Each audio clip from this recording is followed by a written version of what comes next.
নমস্কার বন্ধুরা, deep study চ্যানেলের পক্ষ থেকে আপনাদের সকলকে জানাই স্বাগতম। আজকে আবারও আমি টিটেট পেপার 1-এর জন্য ম্যাথ পেডাগজি থেকে বাছাই করা মোস্ট ইম্পর্ট্যান্ট 30 কোয়েশ্চেন্স আপনাদের সামনে নিয়ে এসেছি। আশা করছি এই ভিডিওটা আপনাদের এক্সাম প্রিপারেশনের জন্য অনেকটা হেল্পফুল হবে। তো ভিডিওটা শুরু করার আগে আমি আপনাদের কাছে আমার একটাই রিকোয়েস্ট যে ভিডিওটা আপনারা একটু মনোযোগ সহকারে দেবেন, এবং আমি প্রত্যেকটা কোয়েশ্চেন এতটাই গুরুত্বপূর্ণ দিয়েছি যে প্রত্যেকটা কোয়েশ্চেনই এক্সাম ওরিয়েন্টেড এবং ইউনিক রাখার চেষ্টা করেছি, যাতে করে আপনারা এই ধরনের কোয়েশ্চেন যাতে এক্সামে ফেস করতে পারেন, এই রিলেটেড কোয়েশ্চেনই কিন্তু আমি এই ভিডিওর মাধ্যমে আপনাদের সামনে তুলে ধরছি। তো অনুরোধ রইল আপনারা ভিডিওটা পুরো স্কিপ না করে পুরোটাই দেখার চেষ্টা করবেন, ঠিক আছে? শুরু করছি আজকে ভিডিও প্রথম কোয়েশ্চেন দিয়ে, যেখানে বলা হয়েছে নিচের কোনটি প্রাথমিক সংখ্যা ধারার সাথে সম্পর্কিত নয়। তো মনে রাখবেন, একটু কারেকশন করে নেবেন, কোয়েশ্চেনটা সংখ্যার সাথে সম্পর্কিত নয়।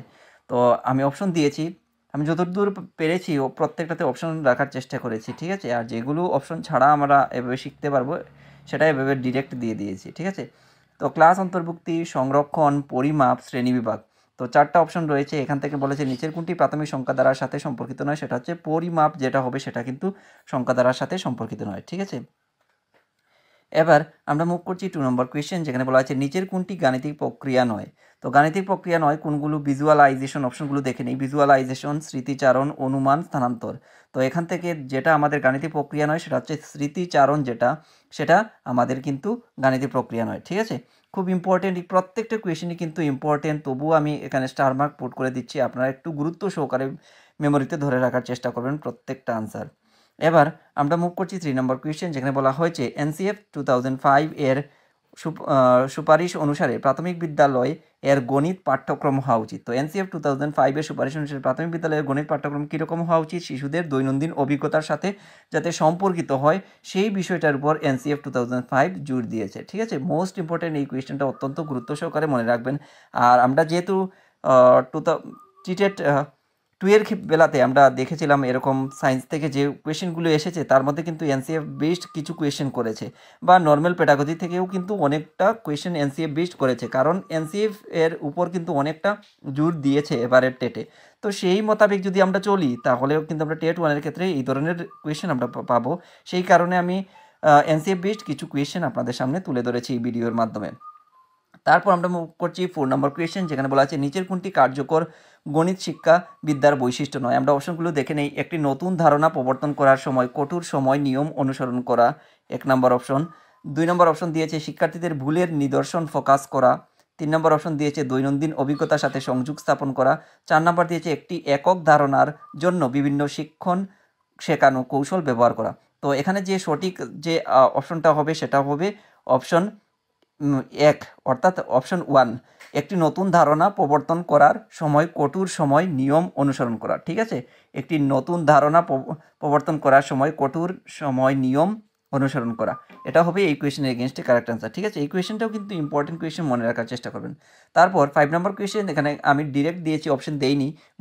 গণিত শেখার ফলাফল বিকশিত হয় কোন সময়? বিকশিত হয় শিশুদের দ্বারা অর্জন করা শ্রেণীভিত্তিক দক্ষতা নির্ধারণ করার মাধ্যমে কিন্তু গণিত শেখার যে ফলাফল সেটা কিন্তু বিকশিত হয় বাচ্চাদের মধ্যে। এবার আমরা মুভ করছি 6 নম্বর কোয়েশ্চেন, যেখানে বলা আছে গণিত শেখার ক্ষেত্রে নিচের হবে, সরি একটু কারেকশন করে নেবেন, একটু মিস্টেক হয়ে গেছে, কারণ নিচের কোন বিবৃতিটি সত্য। তো গণিত শেখার ক্ষেত্রে নিচের কোন বিবৃতিটি সত্য? আমরা দেখে নিই অপশনগুলো। গণিত একটি কঠিন বিষয় যা শেখা যায়, সাধারণত মেয়েরা গণিতে দুর্বল হয়, সবাই গণিত শিখতে পারে। তারপর কঠোর, এটা কঠোর হবে, কঠোর অনুশীলনের মাধ্যমে গণিত শেখা যায়। তো এখানে দেখুন অপশন যেটা হবে সেটা হবে অপশন 3, সবাই গণিত শিখতে পারে। তো অপশন 3 হয়ে যাবে ইকুয়েশনের এগেইনস্টে কারেক্ট আনসার, সবাই গণিত শিখতে পারে। এবার আমরা মুভ করছি 7 নম্বর কোয়েশ্চেন, যেখানে বলা আছে আকারের নিম্নলিখিত দিকগুলির মধ্যে কোনটি প্রাথমিক স্তরের সঙ্গে মোকাবিলা করা হয় না। তো আমরা অপশন থেকে নেই একটি প্যাটার্ন, কোন, প্রতিসাম্য, কোনটিই নয়। তো এখানে অপশন যেটা হবে সেটা হচ্ছে কোন আকারের নিম্নলিখিত দিকগুলির মধ্যে কোনটি প্রাথমিক স্তরের সঙ্গে মোকাবিলা করা যায় না, সেটা হচ্ছে কোন কিন্তু মোকাবিলা করা যায় না। এবার আমরা মুভ করছি 8 নম্বর কোয়েশ্চেন, যেখানে বলা হয়েছে এনসিএফ 2005 অনুযায়ী প্রাথমিক স্তরে গণিতে শেখানো নিচের কোনটির উদ্দেশ্য নয়। তো সেটা আমরা অপশন থেকে নেই উচ্চতর এবং গণিত শেখার জন্য প্রস্তুতি, গণিতকে শিশুর জীবনের অভিজ্ঞতার অংশ করা, যৌক্তিক চিন্তার প্রচার, কোনোটিই নয়। তো এখানে যেটা হবে সঠিক আনসার সেটা হচ্ছে উচ্চতর এবং গণিত শেখার জন্য প্রস্তুতি, সেটা হবে এনসিএফ 2005 অনুযায়ী প্রাথমিক স্তরে গণিত শেখানো নিচের উদ্দেশ্য নয়। ঠিক আছে, এবার আমরা মুভ করছি 9 নম্বর কোয়েশ্চেন, যেখানে বলা আছে নিচের কোনটিকে গণিতে ভয় ও ব্যর্থতার কারণ হিসেবে বিবেচনা করা যায় না। তো নিচের কোনটিকে গণিতের ভয় ও ব্যর্থতার কারণ হিসেবে বিবেচনা করা যায় না? অপশন থেকে নেই শ্রেণীকক্ষের অভিজ্ঞতা, প্রতীকী স্বরলিপি, গণিতের কাঠামো, লিঙ্গ পার্থক্য।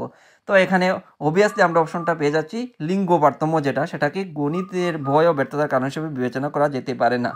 এবার আমরা 10 নম্বরের কোয়েশ্চেনের দিকে মুভ করছি, যেখানে বলা হয়েছে গণিতের ত্রুটিগুলি একটি গুরুত্বপূর্ণ ভূমিকা পালন করে। এই বিবৃতিটি হলো মিথ্যা, কারণ গণিতে ভুলের সুযোগ নেই।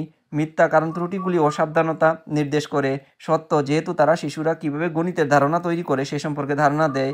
তারপর অপশন ডিতে রয়েছে কি দেখে নেই আমরা। অপশন ডিতে রয়েছে সত্য, যেহেতু তারা ছাত্রদের সাথে তাদের মার্ক সম্পর্কে মতামত দেয়। তো এখানে যে অপশন যেটা হবে অপশন 3 হয়ে যাবে আমাদের কারেক্ট আনসার, যেখানে সত্য, যেহেতু তারা শিশুরা কীভাবে গণিতের ধারণা তৈরি করে সে সম্পর্কে ধারণা দেয়। ঠিক আছে, এই কোয়েশ্চেনটাও কিন্তু ইম্পর্টেন্ট কোয়েশ্চেন। এই ধরনের কোয়েশ্চেন কিন্তু আপনারা প্রত্যক্ষ করতে পারেন টিটেট 1-এর ক্ষেত্রে। আমি বারবার বলছি একটু গুরুত্ব সহকারে কোয়েশ্চেনগুলো বোঝার চেষ্টা করবেন। এবার আমরা মনে রাখছি 11 নম্বর কোয়েশ্চেন। 11 নম্বর কোয়েশ্চেনের দিকে মুভ করছি, যেখানে বলা আছে গাণিতিক যোগাযোগ বলতে বোঝায়। তো গাণিতিক যোগাযোগ বলতে আমরা কি বুঝি? গাণিতিক চিন্তাভাবনাকে একত্রিত ও সংগঠিত করার ক্ষমতা, সমস্যা সমাধানের ক্ষমতা, গণিতে কুইজে অংশগ্রহণের দক্ষতা, গণিতে শ্রেণীকক্ষে কথা বলার ক্ষমতা।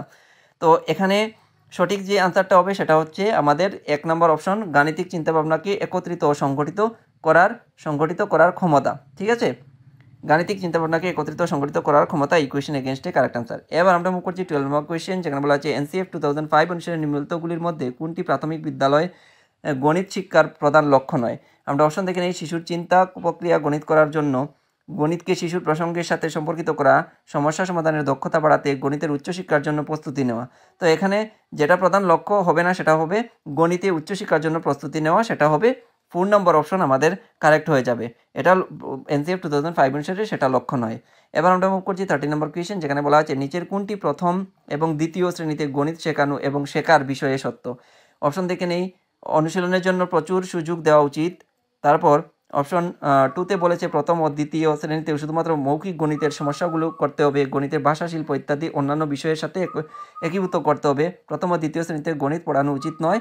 আমাদের অপশন যেটা হবে সেটা হবে গণিতের ভাষা, শিল্পী ইত্যাদি অন্যান্য বিষয়ের সাথে একীভূত করতে হবে। ঠিক আছে, এটা হয়ে যাবে এই কোয়েশ্চেন এগেনস্টে কারেক্ট আনসার। ঠিক আছে, তো আমি এবার থেকে অপশনগুলো আর বলছি না। ঠিক আছে, আপনারা অপশনগুলো একবার পড়ে নেবেন, কারণ অপশনগুলো যদি আমি বলি প্রত্যেকটা অপশন বলতে গেলে ভিডিওটা অনেকটা লম্বা হয়ে যাবে, তাতে করে আপনাদের অনেকটা টাইম স্পেন্ড করতে হবে। ঠিক আছে, আপনারা অপশনগুলো একবার পড়ে নেবেন, আমি শুধু আনসারটা বলে যাচ্ছি। নিচের কোনটি সংখ্যা সেন্সের গুরুত্বপূর্ণ দিক নয়? সংখ্যা সেন্সের গুরুত্বপূর্ণ দিক নয় কোনটা? সেটা হবে সংরক্ষণ। ঠিক আছে, সংরক্ষণ কিন্তু সংখ্যা সেন্সের গুরুত্বপূর্ণ দিক নয়। এটাও কিন্তু গুরুত্বপূর্ণ একটা কোয়েশ্চেন, মনে রাখার চেষ্টা করবেন। তারপর আমরা মুভ করছি 15 নম্বর কোয়েশ্চেন, গণিত শিক্ষার প্রধান লক্ষ্য হলো। এই কোয়েশ্চেনটা মোস্ট ইম্পর্টেন্ট একটা কোয়েশ্চেন, আপনারা গুরুত্ব সহকারে মনে রাখবেন। প্রধান লক্ষ্য যেটা হচ্ছে গণিত করার জন্য বাচ্চাদের দক্ষতা বিকাশ করা, এটা হচ্ছে গণিত শিক্ষার প্রধান লক্ষ্য। এবার এনসিএফ 2005 জোর দেয় কিসের উপর? গণিতে সফল হওয়া প্রত্যেক শিশুর জন্য গণিত শিখন বাধ্যতামূলক হওয়া উচিত, এটা জোর দিয়ে থাকে। খুব ইম্পর্টেন্ট, এই কোয়েশ্চেনটাও মনে রাখার চেষ্টা করবেন। 17 নম্বর কোয়েশ্চেন, স্কুলে গণিত শেখানোর প্রধান লক্ষ্য কি? লক্ষ্য হচ্ছে পাঠ্যপুস্তক প্রদত্ত সমস্যা সমাধানের জন্য গণিত শেখা প্রধান লক্ষ্য স্কুলে।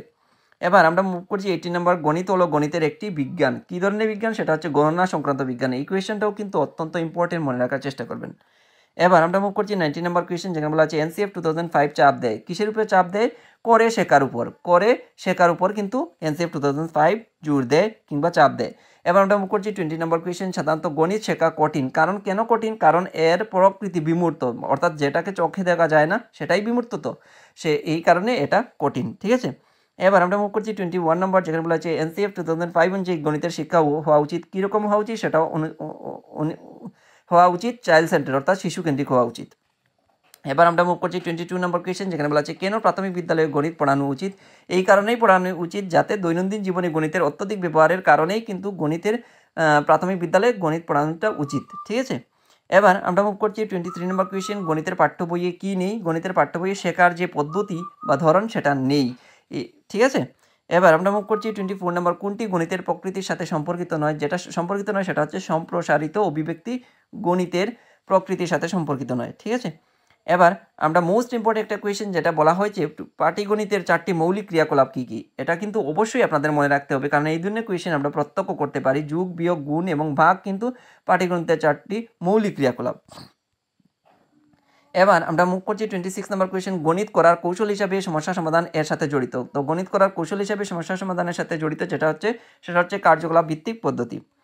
এবার আমরা মুভ করছি 27 নম্বর কোয়েশ্চেন, একজন ভালো গণিতবিদ হতে হলে একজনকে অবশ্যই সক্ষম হতে হবে। কিসের ব্যাপারে সক্ষম হতে হবে? ধারণাগুলি বুঝতে হবে, প্রয়োগ করতে হবে এবং সংযোগ করতে হবে। ঠিক আছে, খুব ইম্পর্টেন্ট এই কোয়েশ্চেনটা, অত্যন্ত গুরুত্ব সহকারে আপনারা মনে রাখার চেষ্টা করবেন।